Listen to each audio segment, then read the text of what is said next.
Boa tarde, pessoal do oitavo ano, do Integral Colégio de Curso de Araruna. Vamos aí para mais uma aula de História, tá certo? No caso aqui, a emancipação política, econômica também, das colônias espanholas, certo? Na última aula, a gente caracterizou como é que era, né, a colonização espanhola, tá certo? Tinha toda uma organização, tá certo? Tinha os cabildos, tinha toda uma fiscalização, da coroa espanhola, tá certo? E a gente viu também como é que era formada essa sociedade lá no século XVIII, antes, em meados, principiando na realidade as lutas pela emancipação política, certo? Então era uma população formada pela miscigenação, tá? O que vai influenciar, né, a emancipação das 13 colônias inglesas, a Revolução Francesa, né, tudo isso vai inspirar ideias separatistas. Claro, as ideias iluministas também vão inspirar, por exemplo, as ideias separatistas nas colônias espanholas. Claro, vai ter grupos descontentes, né, claro, os crioulos, né, a elite crioula, falei para vocês, que era uma elite que eram descendentes de espanhóis nascidos nas colônias espanholas, né? E grupos menos favorecidos, como os indígenas que eram escravizados, como mestiços também que eram pobres, né? Que não tinham grandes relevância nessa sociedade, nesse sistema colonial espanhol, tá certo? E vão fazer aí várias rebeliões, tá? Agora, o fato que vai propiciar, né, que vai ser determinante, né, indiretamente, claro, no processo de emancipação, vai ser aí as guerras napoleônicas. Como, professor, as guerras napoleônicas vão interferir, vão influenciar o processo de emancipação das colônias espanholas?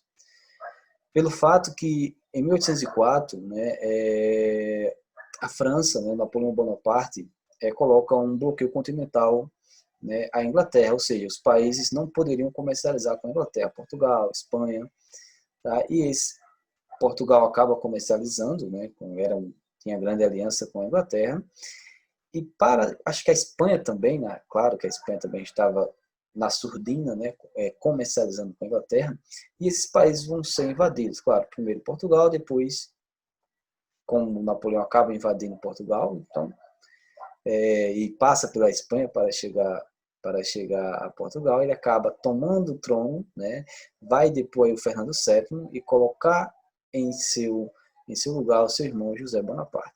Tá? Logo, as colônias espanholas, né, passam agora para o domínio francês, pelo menos na teoria, certo? Só que em 1814, né, claro que vai haver muito conflito, tá, de ideias, de posicionamento, né? Uma parte não vai querer o domínio francês, não vai atender ao José Bonaparte ou ao Napoleão Bonaparte, certo?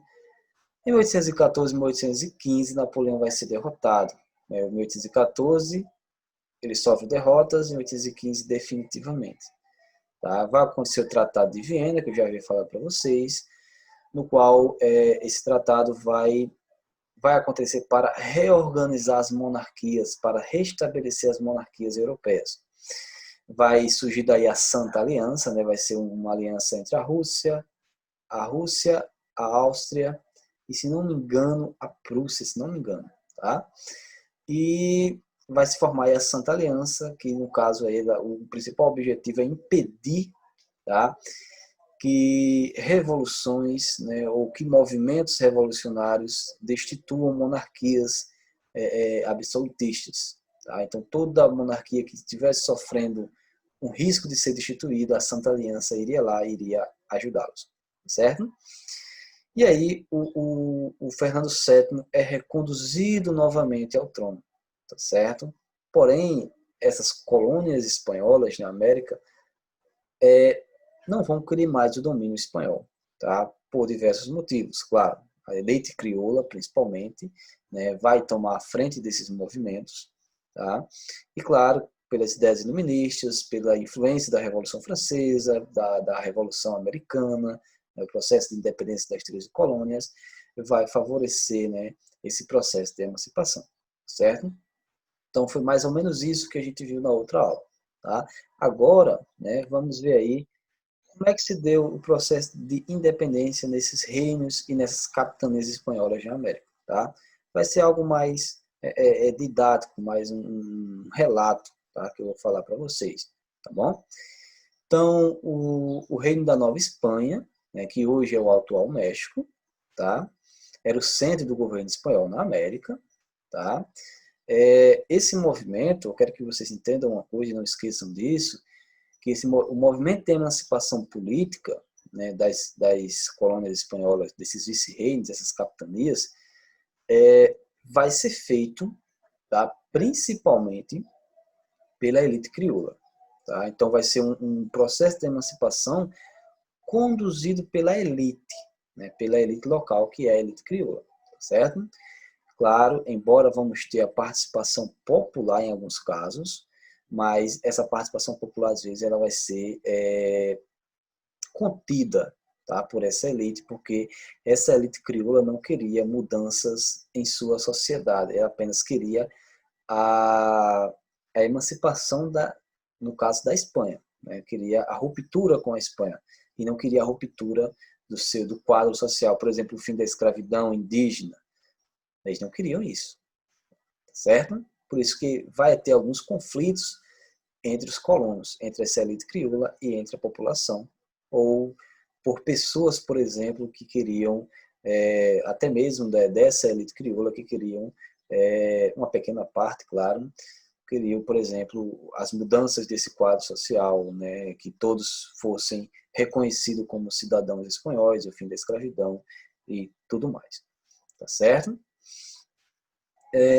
O movimento emancipacionista, no caso da Nova Espanha, do vice-reino da Nova Espanha, tem isso com indígenas e mestiços, porém, aquilo que eu tenho falado para vocês, a elite crioula era contra, né, e o general Agustín de Iturbide, né, vai combater essa revolta, que de certa forma é uma revolta de nativos, né, de indígenas e mestiços, e vai proclamar a independência em 1821.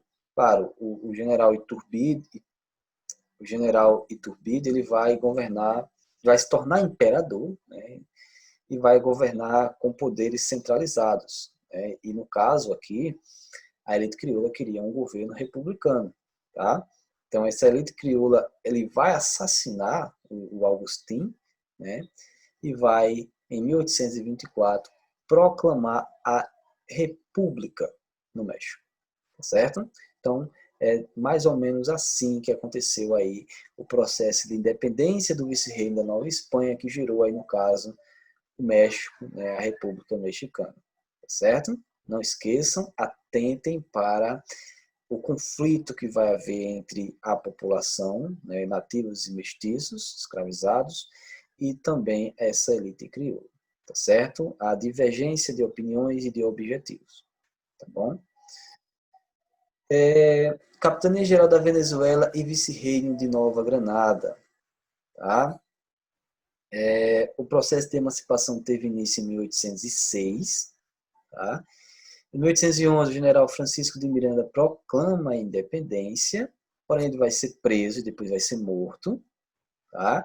E quem vai assumir, né, essa liderança vai ser o Simão Bolivar, que vai ser, pessoal, o principal representante desse processo de emancipação, né, das colônias espanholas. Ele vai lutar em várias frentes, tá? Não só ele, também como San Martín, tá bom? Então, os principais representantes no caso aí, tá? Vai ser o Simão Bolivar e o San Martín. Nesse caso, né, da Nova Granada, vai ser o Simão Bolivar, tá? E depois vocês vão ver mais à frente que o Simão Bolivar ele tinha aí objetivos que no caso seria o pan-americanismo, né, que seria a união dessas colônias espanholas, certo? Ou o bolivarianismo, né, que seria a união. Ele queria criar um estado, né, um único estado com todas as colônias espanholas, e essas colônias espanholas iriam se ajudar, iriam ser irmãs, tá certo? Eu vou explicar mais em uma próxima aula como é que se deu aí, como é que era esse processo, né, como é que ele queria, tá? E aí ele toma a frente do movimento, né, ele consegue a independência, né, do vice-reino da Nova Granada e vai formar aí a Gran Colômbia, que no caso são os territórios que hoje são Venezuela, Colômbia e Equador, certo? O vice-reino do Rio da Prata, né, é um pouco mais complexo, porque aí você ia ter Uruguai, Paraguai e Argentina em um mesmo local. Tá? Era um dos principais reinos, né, depois da Nova Espanha, tá? Porque tinha-se muita prata. Tá? Nova Granada também. Todos eles eram importantes, né, mas porque tinha muita prata aí, no caso, né, no vice-reino do Rio da Prata. Certo? O processo de emancipação vai se iniciar em 1810, tá? Vai ter muitos conflitos, vai ter interesses, né, entre essa elite crioula aqui e outros grupos que vão ser diferenciados, vão ser divergentes, aquele que eu estava falando. Uns vão querer, por exemplo, o fim da escravidão indígena, outros não vão querer, outros vão querer um governo centralizado, outros vão querer um governo republicano. Tá? Então, tudo isso aí vai gerar muitos conflitos. Tá certo? Em 1816, vai haver um congresso e aí eles vão criar as Províncias Unidas do Rio da Prata. Tá? Então, no caso, a Argentina, né, todas aquelas províncias que existiam naquele momento, no caso aí seria mais ou menos a Argentina, tá? Criou aí as Províncias Unidas do Rio da Prata. No caso do Paraguai, vão proclamar sua independência em 1811, tá? E 2 anos depois, né, o general Gaspar Francia, ele toma o poder, tá? E inaugura uma política isolacionista que vai durar até 1841, se não me engano. É mais ou menos uma ditadura, não sei se dá para usar esse termo, tá? Que ele vai governar com poderes muito centralizados. Claro, ele vai investir no comércio, na economia, na educação, tá? Mas é uma política muito isolacionista, tá certo? Já no caso do Uruguai, né, ele vai sofrer um pouco mais para se tornar independente. Por quê? Porque ele vai se manter sob o domínio espanhol, tá certo? Eu acho que eu errei a data, até 1819, se não me engano, tá? E aí, pessoal, ele vai ser anexado ao Brasil, tá? Em 1819, pelo Dom João VI. Dom João VI vai estar no Brasil. E até que o Uruguai se chama Província Cisplatina, certo? Só que em 1826 ele vai se tornar independente do Brasil com a ajuda aí, né, da Argentina, tá certo? Então, o Uruguai vai demorar um pouco mais aí para se tornar independente, tá certo? E aquilo que eu falei para vocês, né, o São Martín, esse rapaz aí que está na imagem. Capitania-Geral do Chile e vice-reino do Peru. Em 1818, né, ocorre a emancipação política do Chile, né, e o Higgins assumiu a presidência do país. Claro que a Espanha ela não vai abrir facilmente, né, esse processo de independência e, claro, rapidamente vai contendo esses processos que se iniciam de independência. Tá? Porém, pessoal, alguns vice-reinos, algumas capitanias vão ter ajuda de outras. No caso, o Peru e o Chile tiveram, né, principalmente aí do São Martín, e também tiveram do Simão Bolivar. Tá certo? Inclusive, em um desses conflitos, vai ter uma batalha que vai acontecer onde hoje é a Bolívia. Né? E essa batalha, por acontecer naquele local, desculpa, aquela região vai se chamar Bolívia em homenagem ao Simão Bolivar. Certo? A partir do momento que a Espanha contém esses movimentos de independência no Chile e no Peru, o São Martín parte com seus homens, né, para o Peru e o Chile, e depois de 3 anos conseguem a emancipação, né, dessas capitanias, desse vice-rei. Certo? A batalha final que firmou a emancipação foi a Batalha de Ayacucho, em 1824, e vai firmar definitivamente a emancipação política do Peru, e no caso a maioria aí dos vice-reinos já estavam independentes, certo? No caso da Capitania-Geral do Clube República Dominicana, né? A República Dominicana ela acaba tendo sua independência em 1821, porém o Haiti já estava independente e acaba anexando a República Dominicana aos seus domínios, certo? Que vai durar até 1841, um pouco mais. Já em Cuba vai demorar bem mais, tá? Só em 1901, já com a ajuda dos Estados Unidos, tá certo? Então, espero que vocês tenham entendido. Qualquer coisa vocês vão deixando, né, aqui no chat, tá certo? Próxima aula vai ser para a correção de atividades. A atividade também deixo aqui, tá bom? Então, tenham uma boa tarde e até mais.